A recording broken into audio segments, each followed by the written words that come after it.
और ये कह रहे हैं कि आईसीसी मोहम्मद रिजवान पर क्रिकेट खेलने की भारत में पाबंदी लगाए। इसमें हमारी टीम खेल सकती है। आईसीसी को धमकी देना चाहिए कि अगर दोबारा इस तरह की चीज हुई तो हम ये टूर्नामेंट छोड़कर चले जाएंगे। Breaking updates coming in. Pakistan batsman Mohammad Rizwan has landed in the eye of a storm. A complaint has been filed against him. Remember, he had offered namaz. He had also dedicated his team's victory against Sri Lanka to the people of Gaza. It was a move that was seen as openly condoning Hamas terror. On the other hand, has also forwarded this copy to the ICC's ethics committee and said that the tribute paid by Mohammad Rizwan was from Indian soil. इस वजह से लग रहा है जब हम हैदराबाद पहुंचे और पाकिस्तान टीम का जिस तरीके से इस्तकबाल हुआ और उसके बाद अहमदाबाद में जो कुछ हुआ, वो कहते हैं ना, हालात बदल गए, जज्बात बदल गए। पाकिस्तान की खातून स्पोर्ट प्रेजेंटर ज़ैनब अब्बास को भारत बदर कराने के बाद अब भारतीय उस बावले वकील ने रिजवान को भी मुल्क बदर करने की ठान ली है और उसके हवाले से उसने बाकायदा तौर पर मुहिम का आगाज कर दिया है। सोशल मीडिया पर लिखा, क्या क्रिकेटर्स के आईसीसी इवेंट्स के दौरान सियासी और मजहबी बयानात देने पर पाबंदी नहीं? मुझे याद है कि 2019 के वर्ल्ड कप के दौरान धोनी को अपने दस्ताने से आर्मी का निशान हटाने को कहा गया था। अहमदाबाद में हमारे 10,000 लोग भी होते, 1,30,000 का क्राउड था, उन बेचारे 10,000 का तो कीमा बन जाता अगर वो नारे लगाते। तो कि मोहम्मद रिजवान के खिलाफ आईसीसी को एक लेटर लिखा गया है एडवोकेट विनीत जिंदल की तरफ से।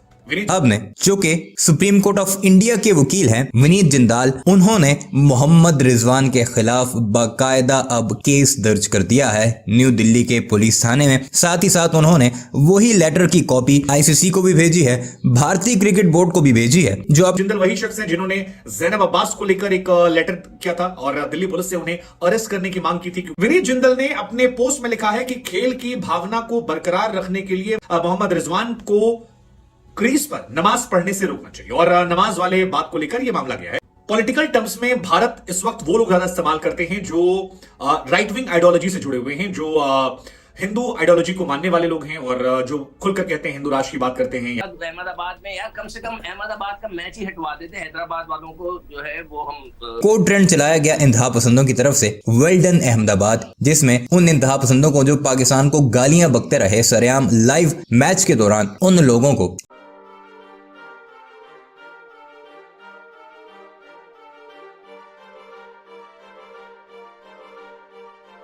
बड़ी खबर सामने आ रही है पाकिस्तानी क्रिकेटर मोहम्मद रिजवान से जुड़ी हुई। दरअसल मोहम्मद रिजवान जो है वो बीच मैदान में नमाज पढ़ते हुए नजर आए थे और ये मामला अब आईसीसी तक पहुंच चुका है। बता दें कि सुप्रीम कोर्ट के जो वकील हैं विनीत जिंदल, उन्होंने बकायदा आईसीसी से इस मामले को लेकर के शिकायत की है और ये भी कहा है कि मोहम्मद रिजवान के खिलाफ सख्त कार्रवाई की जानी चाहिए। बता दें कि कुछ दिनों पहले जब इंडिया और पाकिस्तान का मैच था, तब इंडिया ने पाकिस्तान को 7 विकेट से करारी शिकस्त दी थी।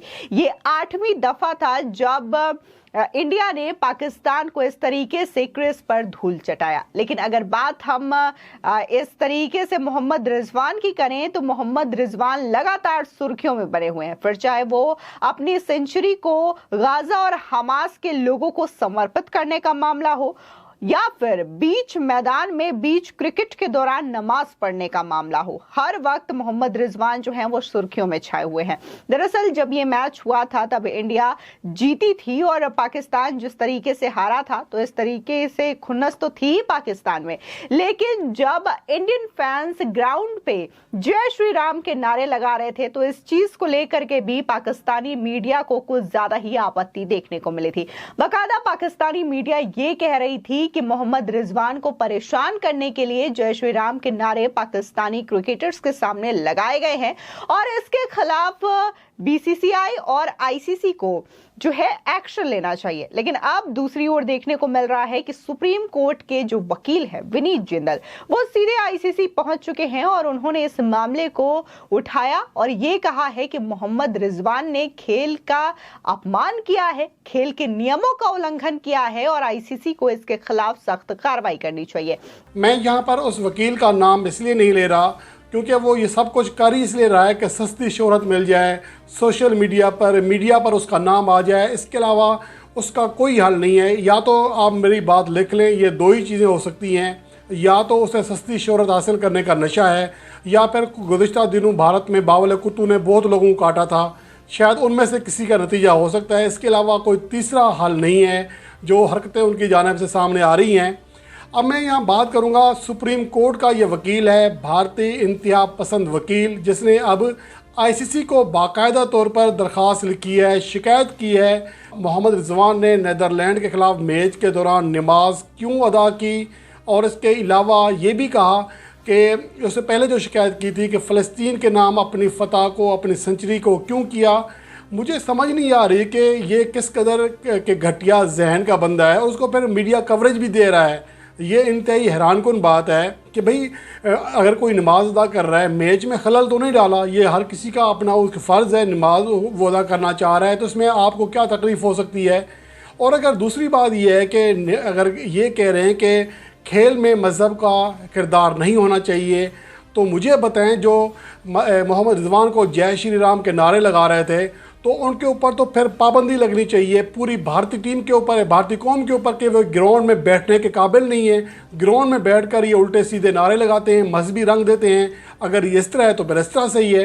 तो ये जो भारतीय वकील की जानिब से कहा जा रहा है और मीडिया जिस तरह उसको कवरेज दे रहा है, तो मुझे तो ऐसा लगता है कि या तो हमें भी समझ नहीं आ रहा, हम भी कोई पागल हुए हैं, एक ऐसे बेवकूफ़ इंसान को कवरेज देते हैं जिसकी आईसीसी खुद तरदीद कर चुका है कि मोहम्मद रिजवान ने फ़लस्तीन के मामले में कुछ गलत नहीं किया। और अब नमाज की बात लेके आए हैं, तो नमाज में भी कौन सा गलत किया है, कौन सा मैच रुका है।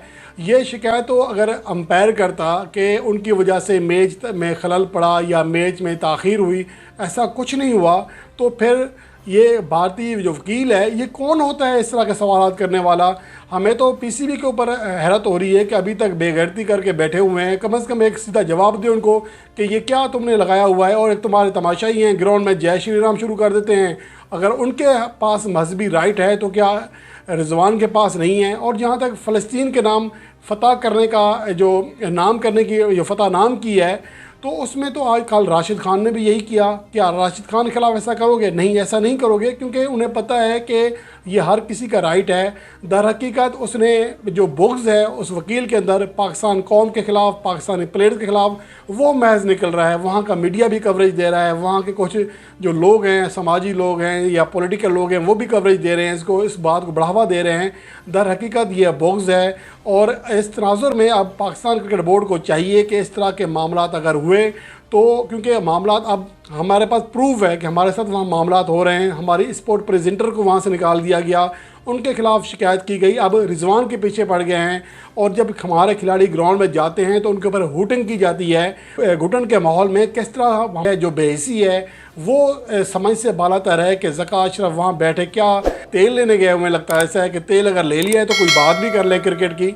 मुझे एक समझ नहीं आ रही है कि हमारे एक खिलाड़ी को इतना ज़्यादा टारगेट किया जा रहा है वहाँ के सोशल मीडिया पर, वहाँ के तमाशाइयों की जानिब से, लेकिन हमारे बोर्ड के जो चेयरमैन हैं उनके कान पर जूं तक नहीं रेंग रही है, वो कुछ कर